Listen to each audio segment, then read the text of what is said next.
Listo, entonces, la evolución de las poblaciones, yo sé que la guía se ve larga y sí es larga, y lo que yo les decía, digamos que todo este tema de evolución es un poquito mamotretudo, ¿sí? Entonces, espérenme un segundo, por favor. Hijo, hazme un favor. Dani, bájale volumen.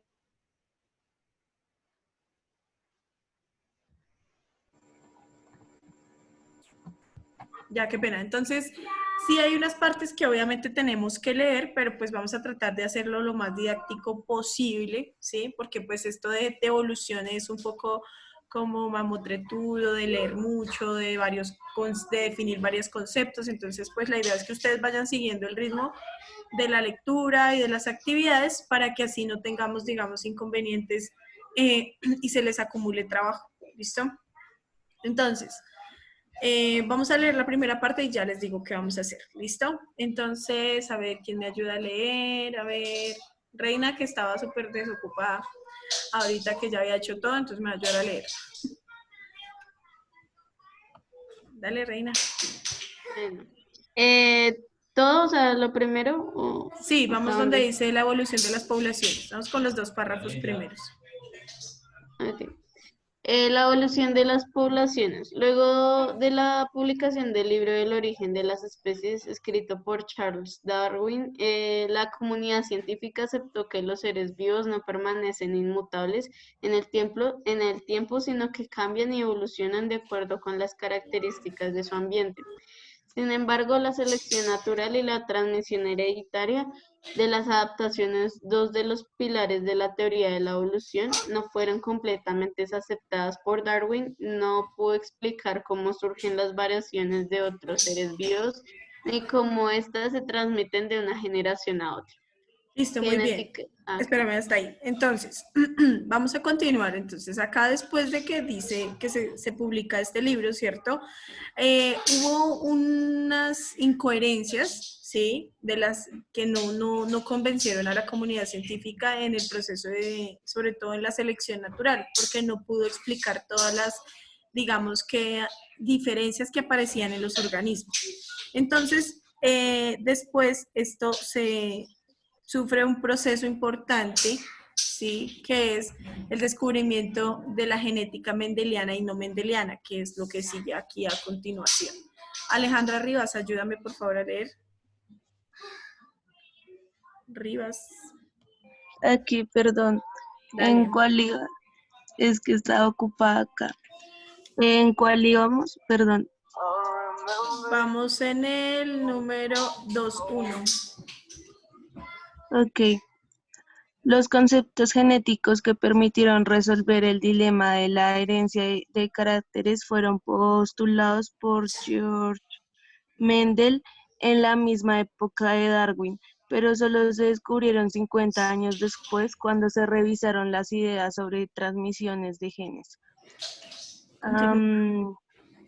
Aunque el redescubrimiento de la genética mendelina le dio un Mendeliana. nuevo, ay, perdón, le dio un nuevo aire a la teoría de la selección natural. Las leyes de Mendel solo servían para explicar la transmisión de características discretas, como los colores ay, me perdí, como contrastes de algunas flores, mientras que la teoría de selección natural requería unas pequeñas diferencias en las características de los individuos.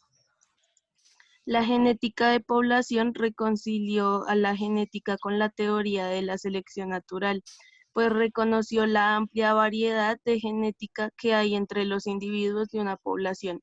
Una población es un grupo de individuos de la misma especie que habitan en la misma área geográfica en el mismo momento y tienen el potencial de reducirse entre sí.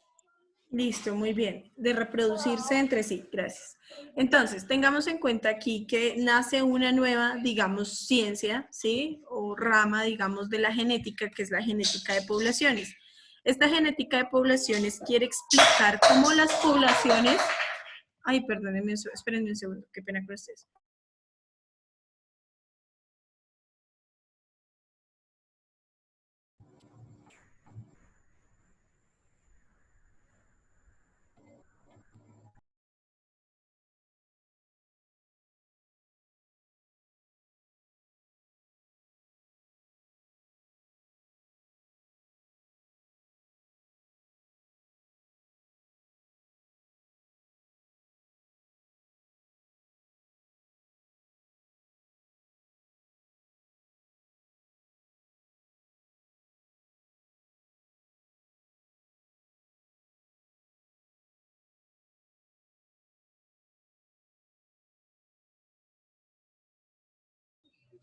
Ay, ya, qué pena con ustedes.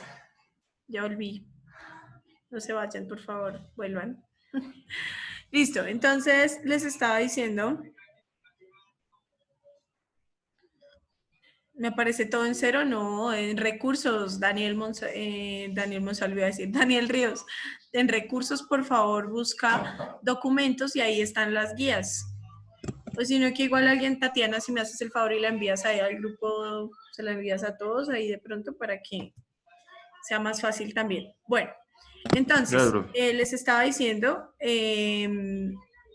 que la genética de poblaciones entonces estudia, ¿sí?, cómo existe variabilidad genética dentro de una misma población. Recordemos que una población es un conjunto de individuos de la misma especie. Entonces, por ejemplo, yo hablo de un conjunto de cebras, un conjunto de personas, una manada de leones, ¿sí? Entonces, cómo dentro de un mismo grupo de la misma especie se presentan variaciones. Entonces, porque todos los individuos son diferentes. Por ejemplo, los humanos, unos son altos, otros bajitos, unos morenos, ¿sí? Unos tienen los ojos claros, oscuros, el color del cabello, los rasgos. Entonces, como Darwin no pudo explicar eso desde la selección natural, pues no, como que no se validó su teoría. Luego Mendel explica cómo varían algunos genes, ¿cierto? Pero tampoco lo logra explicar en su totalidad.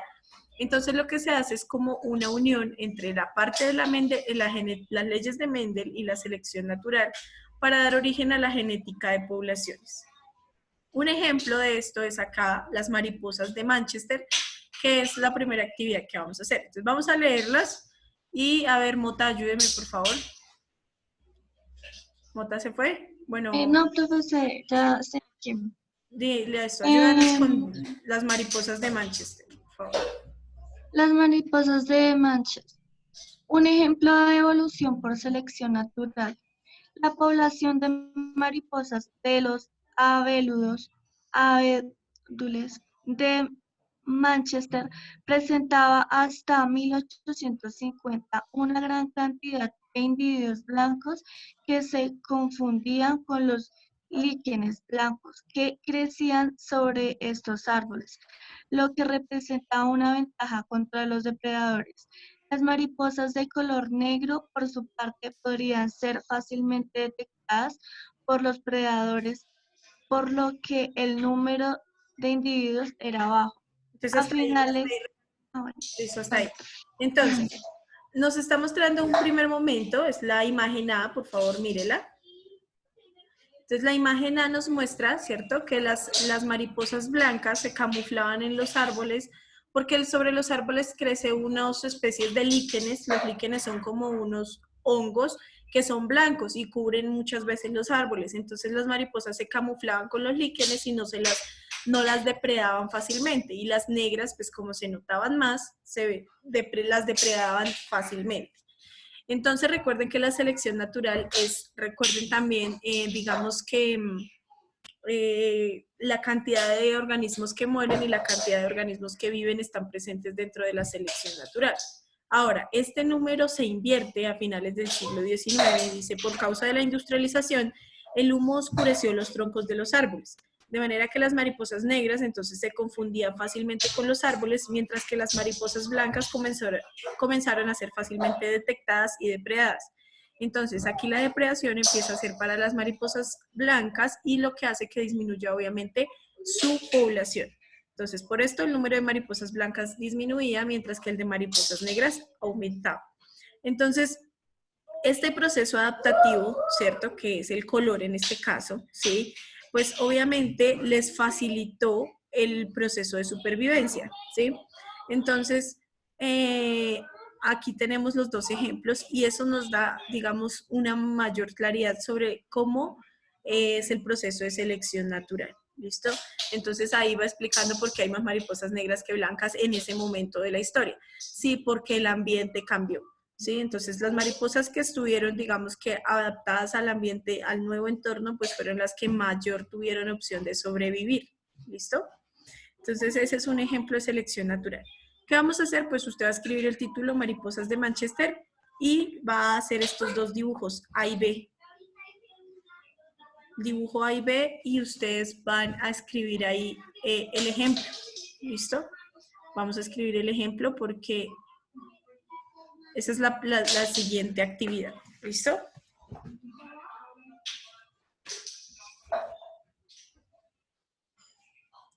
¿Hasta ahí hay preguntas?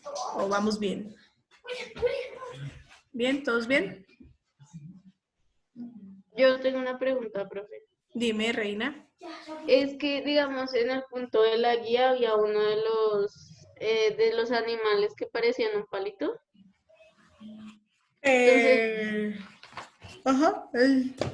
Uy, perdón. El punto 6. sí, Sí. bueno, según el neodarwinismo que decía que ellos podían tomar como características semejantes pues a lo que el ambiente que los rodeaba. Sí, señora. Entonces, yo había puesto que podría mezclarse el ADN. Espere, profe, que tengo que abrir la puerta, es que no hay nadie en mi casa. Bueno. Aparte de Reina, ¿alguien más tiene preguntas? ¿Nadie más? Profe, es que Dime, Ríos. de pronto sea una bobada, pero es que he estado confundido con eso desde siempre. Dime.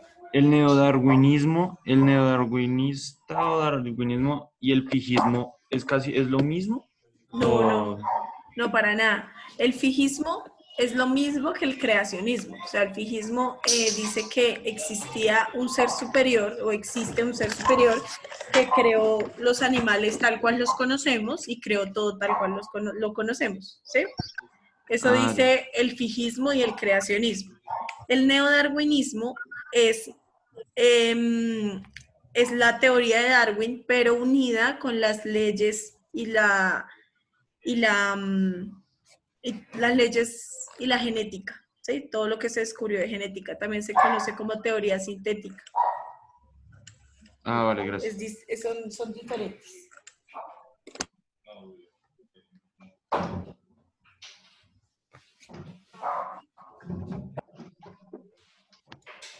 Profe. Señora. Bueno, entonces yo había puesto que el ADN de los animales se podía asociar con el de, digamos, una planta. Que ¿Eso lo estamos pusiste desde neodarwinismo o desde dónde? neodarwinismo. Bueno, entonces ahí sí es importante aclarar una cosa. Recordemos que las poblaciones o sea, los organismos no se reproducen con organismos de otra especie. O sea, digamos, por ejemplo, que el organismo se pueda camuflar, ¿sí? Que tenga esa adaptación de camuflaje, no quiere decir que él tenga un ADN similar, porque nomás, primero son organismos de reinos diferentes, o sea, son poblaciones distintas, ¿listo? Y obviamente sus células son diferentes, célula animal, célula vegetal, entonces ahí no te cabría esa apreciación desde el neodarwinismo, ¿sí? Desde el neodarwinismo, ¿qué podrías decir tú? Entonces, ahí hablaríamos obviamente de las adaptaciones, digamos, desde Darwin podríamos hablar de selección natural. Abundan porque a medida que han pasado mucho tiempo, ¿cierto?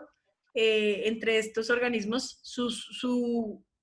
digamos que su color se ha favorecido, ¿cierto? Al de las plantas para hacer el proceso de camuflaje. Eso sería desde la selección natural. Pero desde la genética, pues quiere decir que no hay gran variabilidad debido a que los organismos se reproducen entre ellos mismos, ¿sí? Y la mayoría están con esta adaptación. Digamos que las adaptaciones las vamos a ver en más detalle más adelante, pero recordemos que el ADN no se puede mezclar entre dos especies diferentes. ¿Sí? No lo puedes mezclar entre dos. Digamos, los humanos, o sea, los humanos solo se pueden reproducir con humanos, las plantas de la misma especie, ¿sí? Entre plantas, insectos, o sea, no, digamos, los perros no se pueden reproducir con los gatos, o sea, como para ser más clara. ¿Listo? Entonces no puedes decir que hay recombinación genética entre organismos de diferentes especies. ¿Listo? Señora. Qué pena, es que se me salió. Quería preguntar, ¿qué es lo que toca hacer? ¿Están haciendo algo? No, nada, no mentiras, estamos haciendo este dibujo, el A y el B. Estamos haciendo el ejemplo del 2.1.1.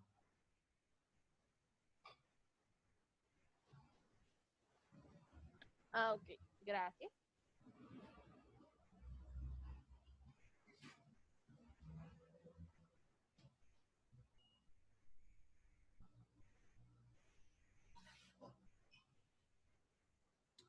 ¿Listo? ¿Ya terminaron del dibujo? No he terminado ni el primero. No, profe, espere, yo todavía estoy buscando la guía. Es que ya la enviaron al grupo, pero no la encuentro, entonces la estoy buscando. Pero igual está en la pantalla porque... Sí, pero me refiero pues a toda la guía.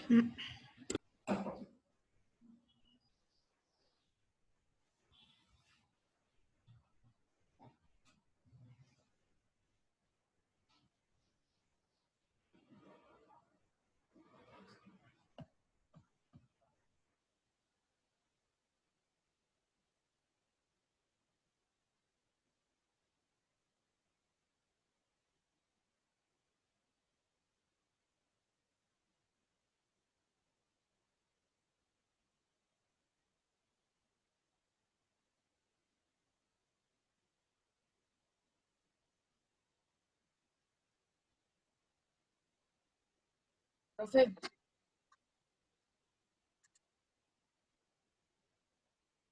profe, Señor, dime.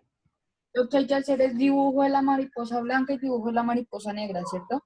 El dibujo A y B, o sea, cuando la mariposa blanca era mayor la cantidad de mariposas blancas, porque los troncos de los árboles estaban cubiertos de líquenes, y en el B, entonces nos dice que en el momento del comienzo de las industrias, ¿cierto? El humo del carbón de las industrias ennegreció los troncos. Entonces, claramente, las mariposas blancas se veían más resaltadas o eran más visibles, no se podían camuflar y por eso eran mayormente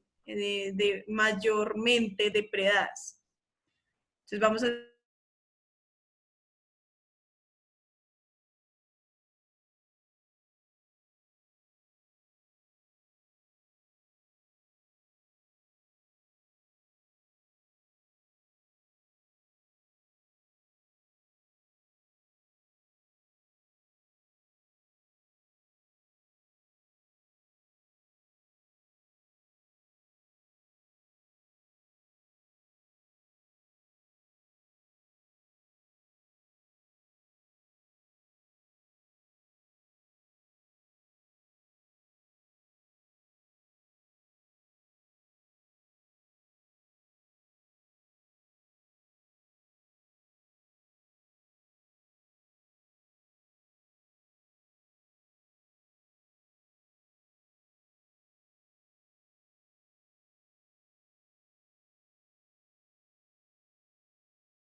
Bueno, vamos a continuar entonces.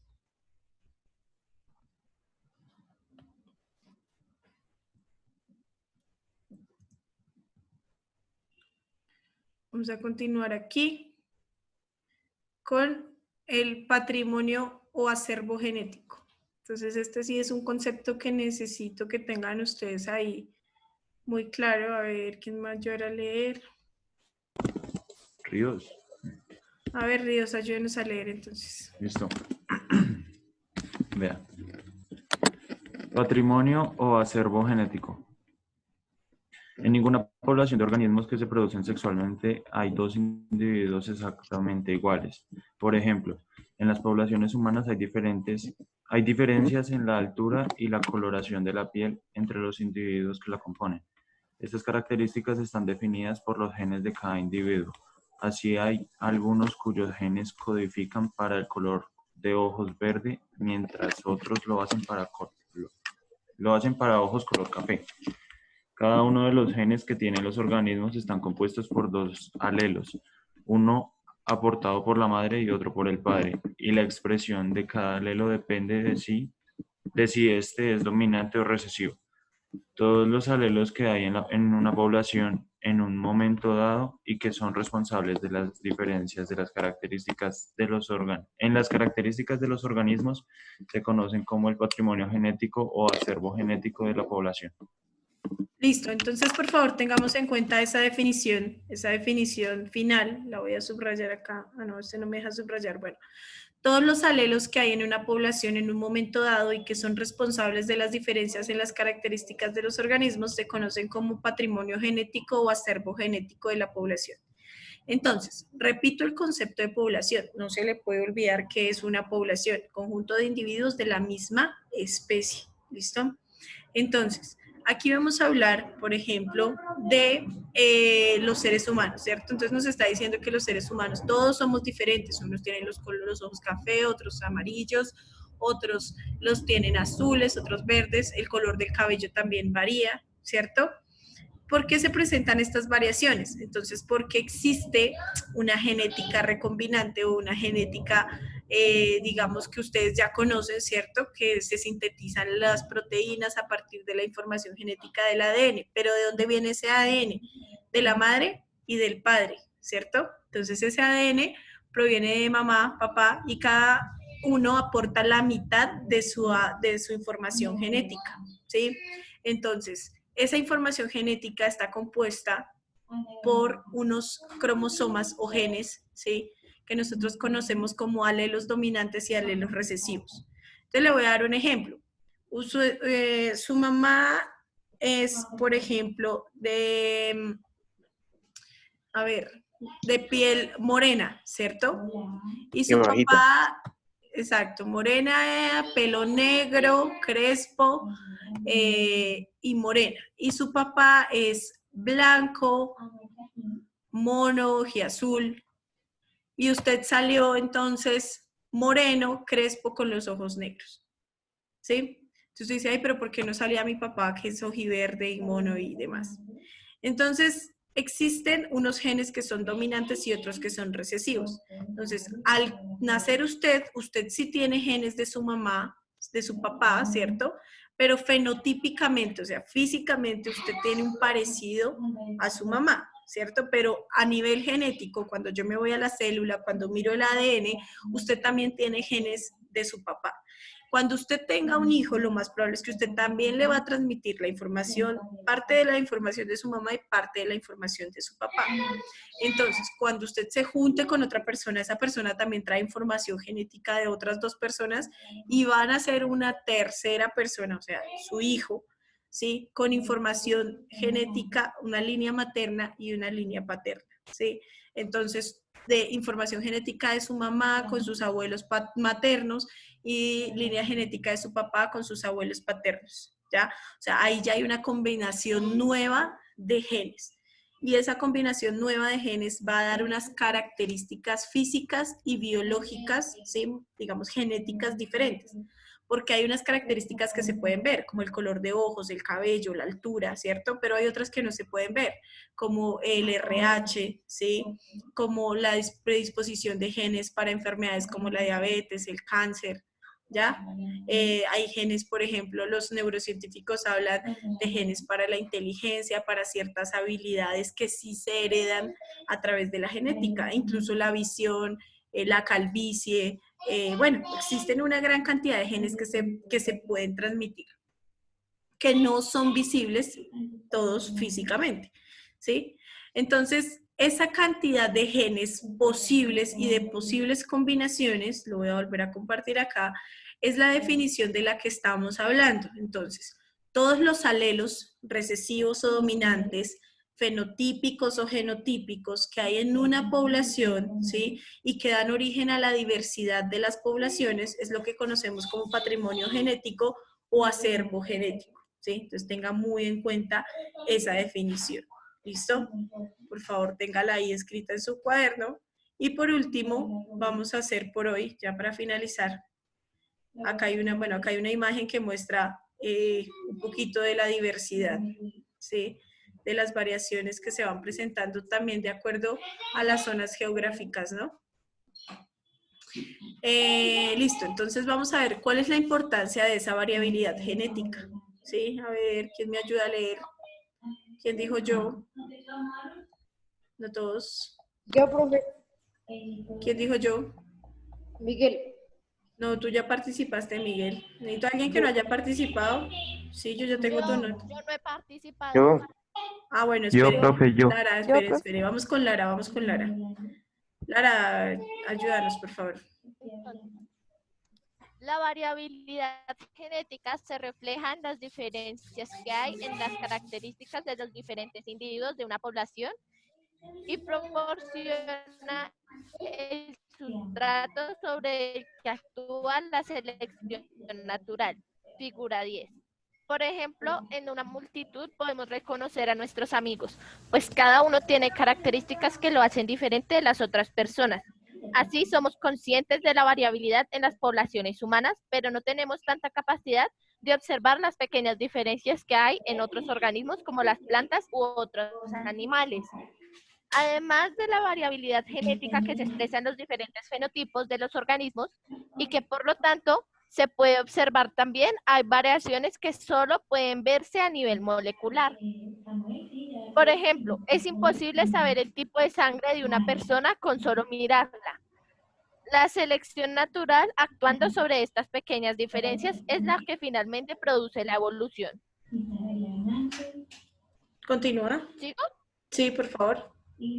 Entre las poblaciones, la variabilidad puede ocurrir de manera cuantitativa o discreta. La mayor cantidad de variabilidad consiste en caracteres cuantitativos que varían a lo largo de un continuo.